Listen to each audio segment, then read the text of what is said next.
সারা Bangladesh challenge থাকবে যত যে পেয়ারা বিক্রয় করেন তাদের সঙ্গে চ্যালেঞ্জ দিচ্ছে এবং পেয়ারা দিচ্ছে খাবেন তো মনে করেন কি করে বানাচ্ছে এত মজা এত স্বাদ সত্যিকার খাবেন যে ভালো লাগেনি তার পুরস্কার আছে বলবে যে এইগুলো এই বডি ঢাকা থেকে তৈরি করে নিয়ে আসে সত্য কথা ঢাকা এটা হলো বিভিন্ন ধরনের মশলা তৈরি করে নিজে হাতে তৈরি করা হয় এটা নিজে হাতে তৈরি করে এত সুন্দর করে এত টেস্ট এর স্বাদ লাগবে এটার স্বাদ যে পেয়ারা দোকানদার যে বিক্রয় করে সেটি যদি বলতে পারে আমি তার নগদে 500 টাকা পুরস্কার দেবো এদের ভালো না লাগলে টাকা ফেরত সত্যিকার যদি কোন ভালো লাগেনি একজন বলবে ভালো লাগেনি টাকা দেওয়া লাগবে না বাইরের হচ্ছে পেয়ারা মাখা পেয়ারাটার হচ্ছে গিয়ে কালারটা দেখেন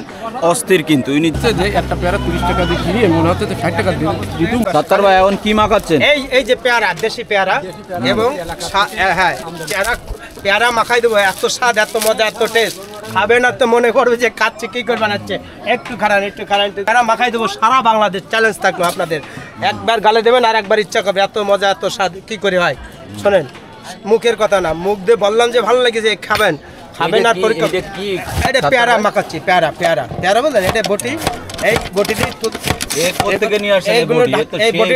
ঢাকা থেকে তৈরি করে নিয়ে আসে সত্য কথা ঢাকা থেকে তৈরি করে নিয়ে আসে দেখেন পেয়ারা মাখা দেবো সারা বাংলাদেশ চ্যালেঞ্জ থাকবে যত যে পেয়ারা বিক্রয় করেন তাদের সঙ্গে চ্যালেঞ্জ দিচ্ছে এবং পেয়ারা দিচ্ছে খাবেন তো মনে করেন কি করে বানাচ্ছে এত মজা এত স্বাদ সত্যিকার খাবেন যে ভালো লাগেনি তার পুরস্কার আছে বলবে যে ভালো লাগেনি এটা মশলা এটা হলো মশলা বিভিন্ন ধরনের মশলা 7-8 রকম মশলা দিয়ে তৈরি করে এটা মশলা হ্যাঁ শুকনো মরিচের সঙ্গে মশলা দেওয়া খালিও না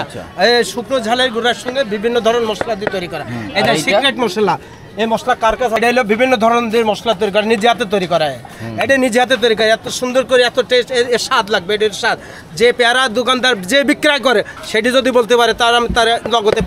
500 টাকা পুরস্কার দেবো এদের বিভিন্ন ধরনের মশলা তৈরি করা দেখেন এটা হলো সবার কাছে থাকে এটা হলো আচার এটা হলো আপনার আচার দিবেন কি বলে জলপাই আচার না এটা হলো এই বিভিন্ন ধরনের এটা তেঁতুল আছে চার রকম আচার দিয়ে তৈরি করে এটা 4 রকম এবং মশলা এবং স্বাদ এর সারা বাংলাদেশ চ্যালেঞ্জ করে মুখের কথা না দেখেন মাখাই দেবো আপনার মনে করবেন কি করে বানাইছে এত স্বাদ এত মজা যে খাবেন এটা পরীক্ষা ভালো না লাগলে টাকা ফেরত সত্যিকার যদি কোন ভালো লাগেনি একজন বলবে ভালো লাগেনি টাকা দেওয়া লাগবে না আর যদি ভালো লাগে সেটা হলো আপনারা বলবেন আচ্ছা দেখেন প্রাইস কত এই সম্পূর্ণ মাত্র 30 টাকা 50 টাকা 30 টাকায় সব 100 টাকা একটা পেয়ারা যে খাবে সেই মজা পাবে দেখেন খেয়ে দেখেন স্বাদ দেখাচ্ছেন খেয়ে দেখেন মজা করে আসেন এদিকে আসেন একটু আসেন এটা হচ্ছে আপনার সাত্তার ভাইয়ের হচ্ছে পেয়ারা মাখা পেয়ারাটার হচ্ছে গিয়ে কালারটা দেখেন অস্থির কিন্তু ইনি যে বিভিন্ন সিক্রেট মশলা দিয়ে হচ্ছে গিয়ে তৈরিটা করে আর সেটা হচ্ছে অস্থির তো সেই ক্ষেত্রে আমি এটা ট্রাই করে দেখি আসলে এটার হচ্ছে স্বাদটা কেমন বিসমিল্লাহ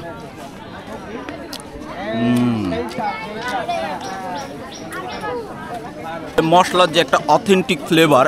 সেটা হচ্ছে গিয়ে স্ট্রং ফ্লেভার পাচ্ছি এটাই এবং একবার উনি যেটা বললো হচ্ছে গিয়ে যদি ভালো না লাগে টাকা লাগবে না ঠিক আছে আসলেই এটা একবার যে খাবে তাকে অবশ্যই আর একবার খেতে হবে ঠিক আছে তো এখানে হচ্ছে আরও অনেক দর্শক আছে তাদেরকেও হচ্ছে খাওয়াবো যে আসলে সাত্তার ভাই ঠিক কথা বলছে কিনা তো আরেকবার একটু ট্রাই করি যে আরেকজন পাইছি ঠিক আছে এইদিকে খেয়ে দেখেন আসলে কেমন আসলে কি সাত্তার ভাইকে টাকা দেওয়া যায় প্রচুর স্বাদ আছে আপনার কাছে কেমন লাগছে আমার কাছে ভালো লেগেছে 10-এর মধ্যে আপনি কত দিবেন 9 দিবেন আচ্ছা আরেকটু খেয়ে টেস্ট করেন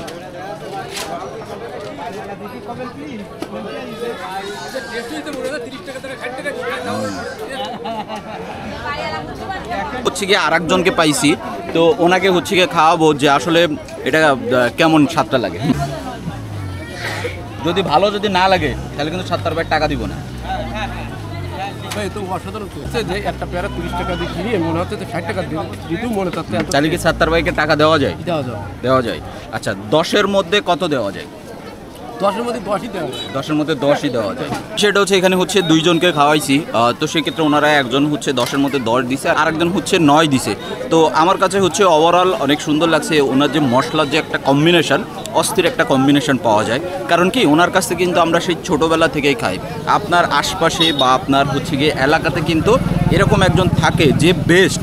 হচ্ছে গিয়া অন্য কোথাও সেরকম আপনি স্বাদটা পাবেন না। বিভিন্ন এলাকায় আপনার নিজের যে এলাকা আছে সেখানে কিন্তু একজন বেস্ট একজন লোক থাকে, যে সে হচ্ছে আপনার এই যে বিভিন্ন রকমের ঝালমুড়ি বলেন অন্য আনুষঙ্গিক জিনিস, সেই জিনিসগুলো হচ্ছে গিয়ে তৈরি করে থাকে। তো আমার কাছে আমরা যেহেতু ছোটোবেলা থেকেই ওনার কাছ থেকে হচ্ছে খেয়ে থাকি, তো বিষয়টা হচ্ছে সেই আগের স্বাদ এখনও পর্যন্ত সাত্তার ভাই হচ্ছে ধরে রাখছে। সাত্তার ভাইয়ের জন্য হচ্ছে শুভকামনা। ঠিক আছে, দেখা হচ্ছে অন্য কোনো ভিডিও, ততক্ষণে ভালো থাকুন, আল্লাহ হাফেজ।